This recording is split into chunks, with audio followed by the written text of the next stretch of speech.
Interpretation of the Book of Revelation chapter 13. 1. And I stood upon the sand of the sea, and saw a beast rise up out of the sea, having 7 heads and 10 horns, and upon his horns 10 crowns, and upon his heads the name of blasphemy. 7 imperial Western powers, 10 colonial kingdoms, 10 sacral claims of rulership. 2. And the beast which I saw was like unto a leopard, and his feet were as the feet of a bear, and his mouth as the mouth of a lion. And the dragon gave him his power, and his seat, and great authority. Western powers are the integration of former world empires. Babylonia, Achaemenid and Greco-Roman.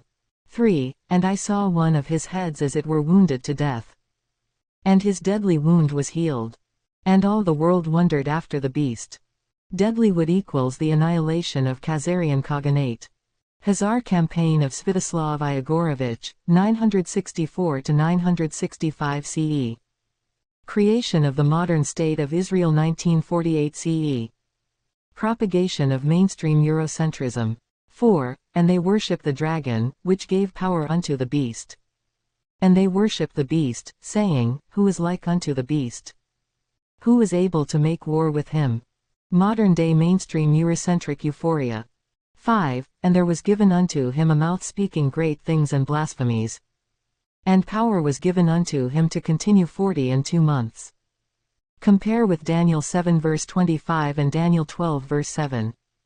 6. And he opened his mouth in blasphemy against God, to blaspheme his name, and his tabernacle, and them that dwell in heaven. Israeli proclamations of regional colonization and global hegemony, reinforced by the Western powers. 7. And it was given unto him to make war with the saints, and to overcome them. And power was given him over all kindreds, and tongues, and nations. Western powers' support for Israeli regional colonization and global hegemony.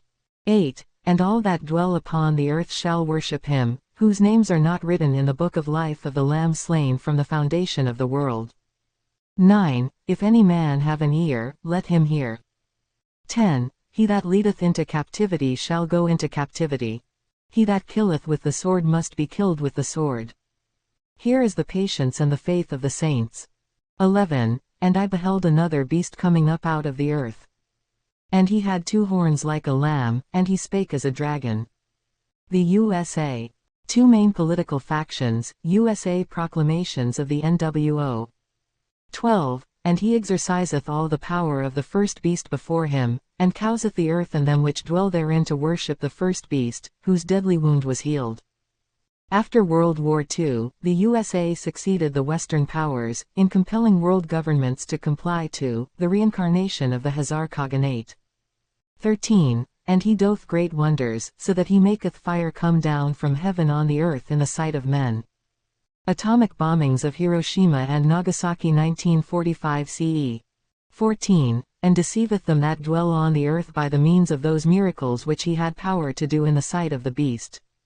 Saying to them that dwell on the earth, that they should make an image to the beast, which had the wound by a sword, and did live. With the demonstration of atomic power, the USA compelled world governments through the great powers of Europe and the United Nations to create a national home for the Jewish people, reincarnating the fallen Khazar Khaganate.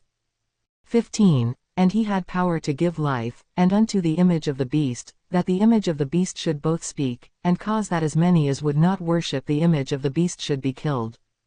The USA's ability to successfully support and protect hegemonic policies proclaimed by the State of Israel. 16. And he causeth all, both small and great, rich and poor, free and bond, to receive a mark in their right hand, or in their foreheads. The New World Order, Digital Imperialism. 17. And that no man might buy or sell, save he that had the mark, or the name of the beast, or the number of his name. Digital Global Commerce. 18. Here is wisdom. Let him that hath understanding count the number of the beast. For it is the number of a man. And his number is 666. And now, this is the preface to the autobiography of Emperor Haile Selassie I, King of Kings of all Ethiopia and Lord of all Lords, My Life in Ethiopia's Progress, 1936–1941, Volume 2. Preface. This second volume covers the history of our struggle from the time we presented Ethiopia's appeal to the League of Nations in Geneva on Scene 23, 1928 June 30, 1936 through the period when we returned to Ethiopia and began to be involved in the continuing modernization of our country, up to the signing of a treaty with our friend and ally, the British government, on Ter 23, 1934 January 31, 1942. It describes the war of politics we waged, and the severe personal trials and difficulties that we encountered during our exile in Britain. In addition, it